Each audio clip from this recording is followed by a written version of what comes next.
esta tarde. Y como sabemos, estamos pocas veces compartiendo en la iglesia últimamente uno de los libros de la palabra de Dios, que es el libro de Apocalipsis. Y a veces, contamos historias que no son conocidas a todos, ya sea porque desde la escuela dominical se nos contaron algunos de esos que Hebreos 11 describe como héroes de la fe. Y es por eso que muchas veces se comparten cosas que conocemos y últimamente no tan seguido cosas que el Señor quiere anunciar acerca de lo que ha de ser.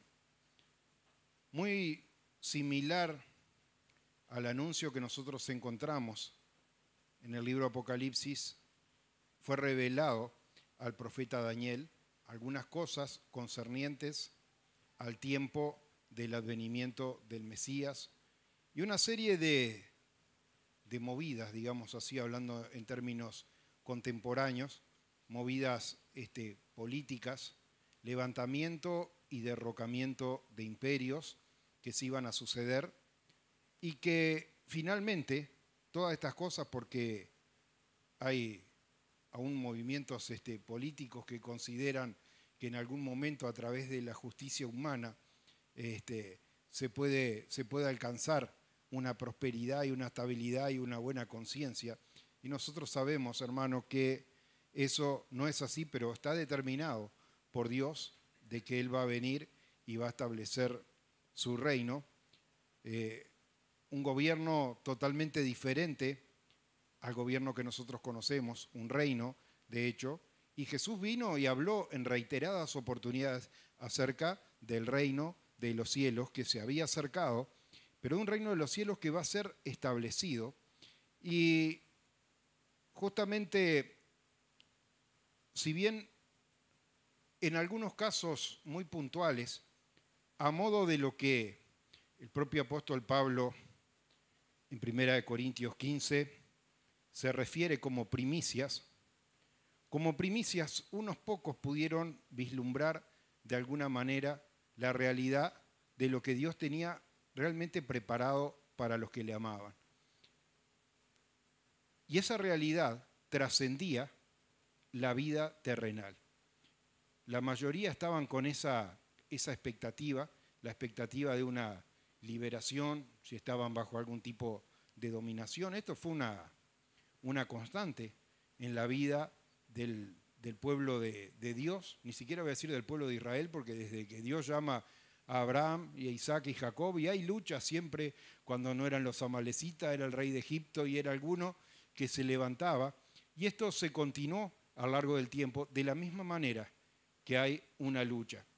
Y que la palabra de Dios nos dice que la lucha que nosotros tenemos, porque a veces parece que es una persona, no es contra carne ni sangre, sino contra huestes espirituales de maldad que están allí moviendo sus hilos.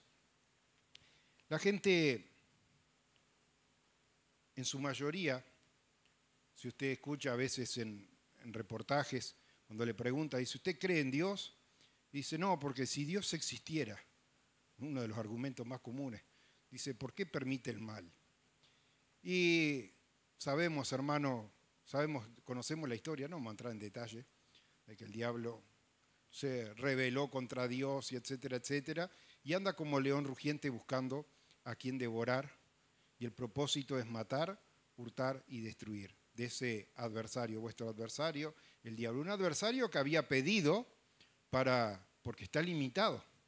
Usted estudia en el libro de Job y el diablo quería allí entorpecer la vida de Job, que era una vida de bendición, que era una vida de entrega a Dios, de intercesión, porque no solamente por su propia persona intercedía siempre por los demás, y Dios iba allí diciendo, hasta acá podés, hasta acá podés y hasta acá podés. Y hermano, tenemos un Dios tan grande que a veces se nos pasa por alto. El profeta Daniel, a quien Dios le anticipó alguna de esas cosas, concernientes al tiempo del fin, quiso conocer más, indagar a través de ese espíritu de Dios que estaba en su vida. Dios le dice, lamentablemente, Daniel, estas cosas están reservadas para el tiempo del fin. Pero hermano, el tiempo ha ido transcurriendo, vino el Cordero de Dios que quita el pecado del mundo, ofreció su vida, venció y expuso a los principados y a los potestades y todas las cosas, huestes espirituales de maldad que se oponían. Clavó, dice la palabra de Dios, en la cruz el acta que nos era contraria. ¿Y sabe qué? Solamente queda un último enemigo por ser derrotado, y ese postrer enemigo es la muerte.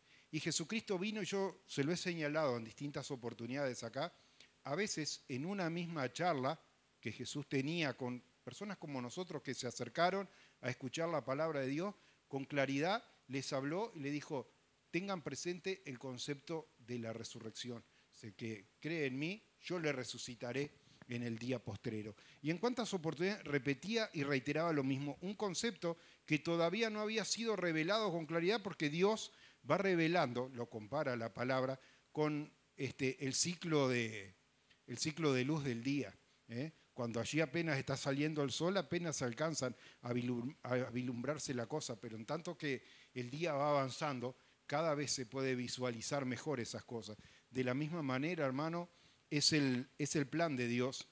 Y ese plan de Dios que el apóstol Pablo le presenta a la iglesia de Corinto y le dice, yo quiero que usted, hermano, no solamente esté en una esperanza de intervención de Dios a nivel terrenal en este momento, sino que usted tenga el conocimiento de que hay resurrección y va a haber más de una resurrección, y desarrolla todo eso a través del capítulo 15.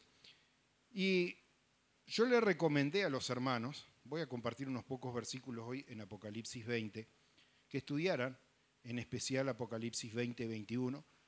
Como ya lo he señalado también, nosotros cuando recibimos un mensaje, no leemos un renglón del mensaje. Si el mensaje está en cartas, en papel, y son varias hojas, no podemos leer una carilla sola, porque nos vamos a perder el contexto. Muchas cosas que quizás usted, si arranca hoy a leer el capítulo 20, se puede preguntar y dice, ¿y quién es esto? ¿Quiénes son los que recibieron la marca de la bestia? Y bueno, va a tener que leer todo el libro Apocalipsis porque la palabra de Dios le señala claramente. Pero a veces entra esa nebulosa de confusión, ¿no? Donde la gente cree que el falso profeta, la bestia y el diablo es toda la misma persona. Y no, el diablo claramente nos enseña el capítulo 20. Dice, versículo 2, prendió al dragón, la serpiente antigua que se llama Diablo y Satanás. Está bien clarito y bien identificado. Yo me gozaba cuando leía esto porque arranca en el versículo 1 diciendo, vi un ángel que descendía del cielo con la llave del abismo y una gran cadena en la mano. ¿Sabe que una de las mejores recomendaciones que yo escuché concerniente a la palabra, en mis años mozos, como dice alguno, es a cantar y hablar la palabra de Dios? Y hay cosas que a veces cantamos, por ejemplo hoy, el camino es escabroso y los pies sangrantes van. El camino podrá ser todo lo escabroso que sea. La palabra de Dios dice, y en esos 40 años que anduvieron por el desierto, sus pies no se hincharon y no se lastimaron. Entonces hay que hablar la palabra de Dios. Y recuerdo que cantábamos una canción, una muy linda canción que decía, del cielo bajó un gran ángel y parado en tierra y mal.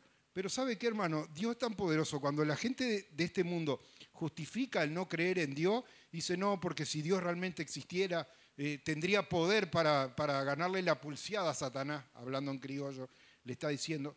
Y Dios, hermano, ni siquiera tuvo necesidad. ¿Recuerda esa parábola que aquel soldado tenía un devoto siervo en su casa? Dice, mi siervo está enfermo, te pido por él. Y Jesús le dice, bueno, te acompaño hasta tu casa. No, no, Señor, dice. Yo sé, dice, yo conozco de autoridad, pues yo soy soldado, soy un centurión. Dice, sé que doy una orden y el soldado va y hace. Yo conozco la autoridad que tiene, no precisás ir hasta mi casa, con que solamente digas la palabra. Y a veces dice, Jesús se maravilló, dice, ni en Israel encontré esta fe. Y nos está despertando a la fe, hermano, porque Dios no tiene que ir allí a agarrarse a las trompadas con el diablo. Porque como este centurión le dijo a Jesús, solamente di la palabra y mi siervo va a ser salvo, y fue sano en aquella hora. Dios no precisa ir y pelearse con el diablo. Mandó no un gran ángel, mandó un ángel con una cadena. Y ese ángel fue y encadenó a la serpiente antigua que se llama Diablo y Satanás por 1000 años para que no pudiera engañar más a las naciones. Yo quería transmitirle esto, hay muchísimo para hablar, días podríamos hablar si fuéramos a desglosar este capítulo del libro Apocalipsis, pero le doy la oportunidad de que usted lo pueda estudiar en su casa, hermano. Tenemos un privilegio que los creyentes que nos antecedieron no tenían, de tener una Biblia en nuestras manos, de poder leerla con libertad sin que nadie lo vaya a perseguir o a meter preso, por lo menos acá en Uruguay, por el hecho de estar estudiando la palabra. Estudia, hermano, porque los ángeles están ansiosos por mirar las cosas que Dios tiene preparado para los que le aman. Y acá, hermano, Dios nos describe tantos beneficios. A veces parece que estamos peleando y batallando por cosas terrenales, hermano, que su fin va a ser la destrucción. Yo me sentí identificado incluso porque a mí siempre me gustaron las antigüedades, tratar de conseguir una cosa vieja y restaurarla y tenerla linda. Pero sabe que en el reino de los cielos no va a haber antigüedades, porque dice la palabra, dice aquí todas las cosas son hechas nuevas, hermano.